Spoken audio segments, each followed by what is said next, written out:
You know that feeling. It's late. The house is quiet.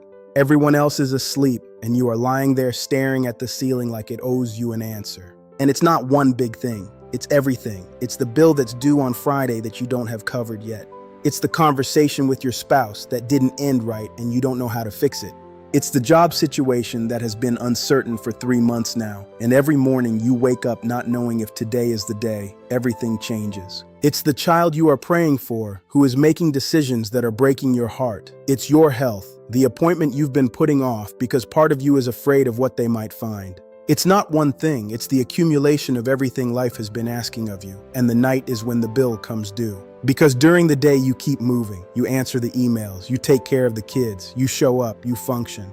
But when the lights go out and the noise stops, all of it is still there, and now there's nothing to drown it out. If that is where you are tonight, or if that is where you were last night, or the night before, I need you to stay with me. Because I am going to show you something in the scripture that was written for exactly this.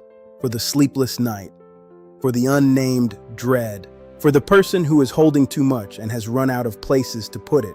This is Psalm 91, and what it says about your night, about this specific kind of fear, is going to change the way you sleep for the rest of your life. Before we get into verse 5, I want you to understand something about this psalm that most people don't know, because it changes everything about how you receive it.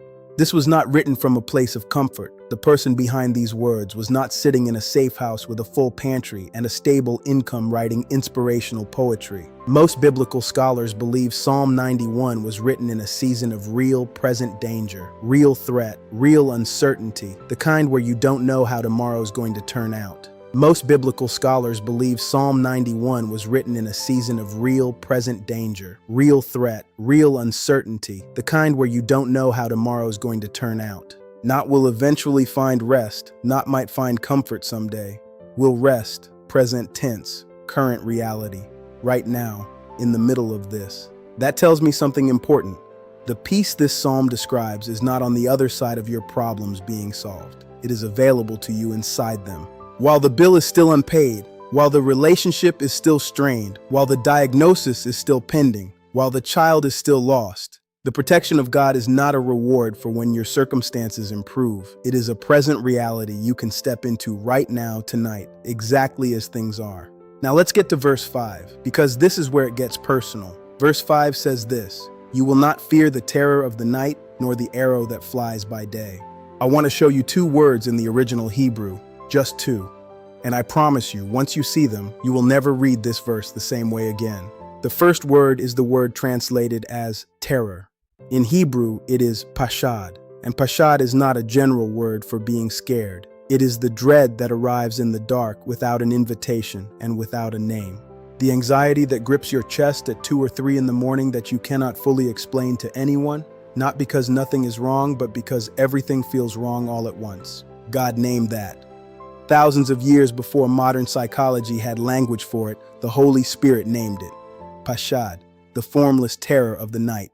And he said, "You will not fear it." The second word is even more beautiful. The verse says, "His truth shall be your shield and buckler." That word, buckler, in Hebrew is Sokherah. And Sokherah does not describe a shield held in front of you. It describes something that surrounds you on every side, a wraparound protection, like a wall that closes behind you. Every angle covered, nothing approaching from the left or the right or behind you that his faithfulness does not intercept first. That is the armor God has placed around your night, not just a barrier between you and what's coming at you, an enclosure. You are inside it right now. I want to talk to the person who is financially stretched right now, and I know that is more people watching this than would ever admit it in the comments. Because financial stress carries a particular kind of shame, like you should have figured this out by now.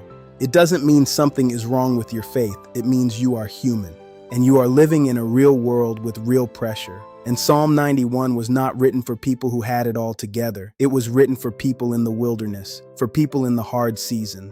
The arrow that flies by day, that phrase in verse 5, represents the unexpected attack, the thing that comes out of nowhere, the phone call that changes everything, the email you were not expecting.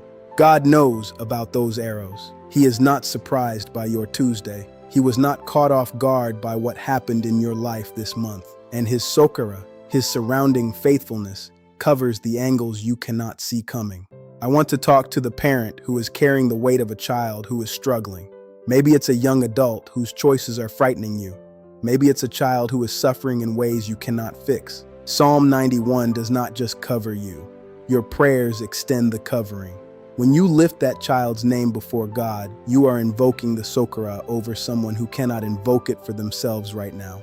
That is the power of intercession. And I want to speak gently, carefully, to the person whose relationship is in a hard place right now. Marriage takes an enormous amount out of you when it is struggling, and you feel profoundly alone. God sees that room, He sees that distance, and His truth, His covenant faithfulness, is the foundation that a broken relationship can be rebuilt on if both people are willing to stand on it. You do not have to fix everything tonight. What you can do tonight is step into the shelter, rest inside the Sokherah, and trust that the God who never sleeps is working on what you cannot work on while you are unconscious. That is not passivity, that is faith. And faith exercised in the dark is the most powerful thing a human being can do. Let's go to God right now. I want you to close your eyes if you can. If you're lying in bed right now, just let this be spoken over your room. Let's pray. Father, I come before you right now carrying everyone who found this video tonight. Nothing about this moment is accidental. You see every single person. You know their name. You know what they carried into this evening. You know what week they have had. And so I ask you, Father, would you meet them here, right now, in the bedroom, in the kitchen, in the car? Lord, we speak to the Pachad tonight, to the nameless fear, to the dread that arrives without a reason. Fear, you are not welcome here. You have no legal right to this mind, this body, this room. And the one who holds authority over every dark thing in every dark hour has already addressed you. Father, let your Sokherah come now. Let your surrounding faithfulness close around this person completely. Cover the front, the things they can see coming. Cover the back, the things they don't even know to be afraid of yet. Close off every angle of approach. Let there be no corridor of attack that your presence does not intercept first. For the one who is worried about money tonight, Father, you are Jehovah Jireh. You are the God who provides, not the God who sometimes provides, the God who provided manna in a desert. You are that God tonight, and we ask you to move on behalf of what feels impossible right now. For the parent who is praying for a child who has wandered, Father, you are the God of the prodigal's father. You see that child on the road before they have even turned around. Keep them, cover them, draw them, and give this parent the grace to keep trusting you in the waiting. For the person whose relationship is carrying the weight of hurt, Father, only you can do what needs to be done in that space. Be the foundation, be the common ground. Do what only you can do. For the one who is simply exhausted, the one who has been strong for everyone else, Father, hold them tonight. Let this be the night they receive instead of give. Let them sleep as a gift given to your beloved. Lord Jesus, we seal this room. We seal this night. We declare that the terror of the night has no jurisdiction here. We declare that the arrows of the day are intercepted by your faithfulness before they reach us. We declare that we dwell in the shelter of the Most High, and that we will rest, actually rest, in the shadow of the Almighty, not because our circumstances have changed, because you have not changed. And because your word does not return void, we receive this. We receive the peace that passes understanding. In the mighty, matchless name of Jesus Christ, amen. I want to leave you with one final thought before I let you go. Psalm 91 verse 1 says, "He who dwells in the shelter of the Most High." And that word, dwells, is important. It doesn't say he who visits. It doesn't say he who stops by when things get bad. It says he who dwells, who lives there, who has made it his permanent address. The midnight armor is not an emergency resource you break glass to access. It is a place you live, a posture you maintain, a daily consistent choosing to orient yourself under the covering of God. The more you practice that dwelling, the more you choose scripture over the scroll, prayer over the panic spiral, the more natural the shelter becomes, not because your problems disappear, but because you stop facing them alone. Tomorrow morning, when you wake up, and you will wake up because God sustained you through this night, I want you to say these words before you reach for your phone. Just say, I dwell in the shelter of the Most High.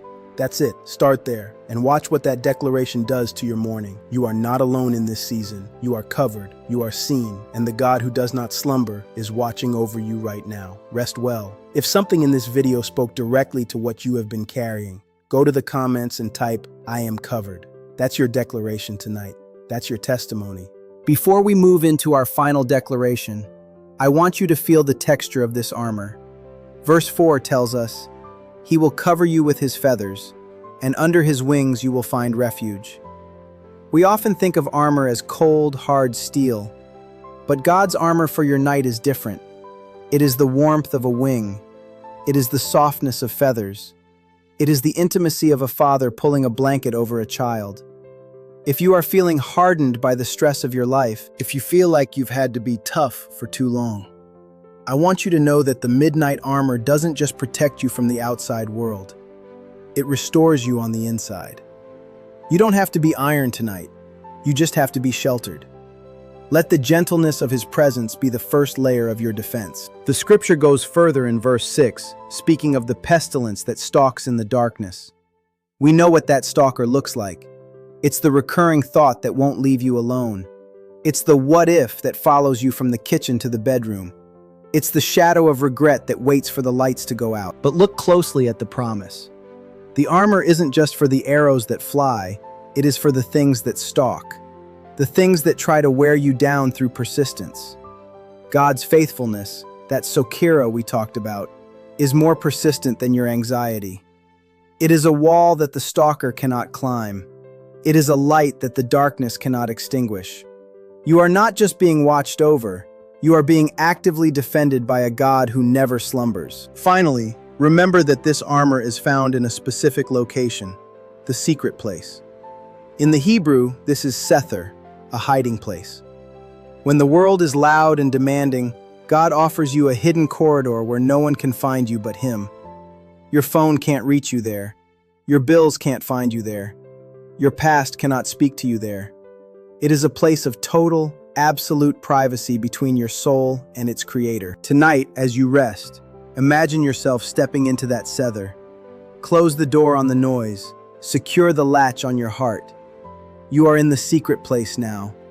And in the secret place, the armor is already on. Share this video with one person who needs it tonight. And if you are not subscribed yet, please subscribe and hit that bell. I'll see you in the next one. God bless you. You are covered.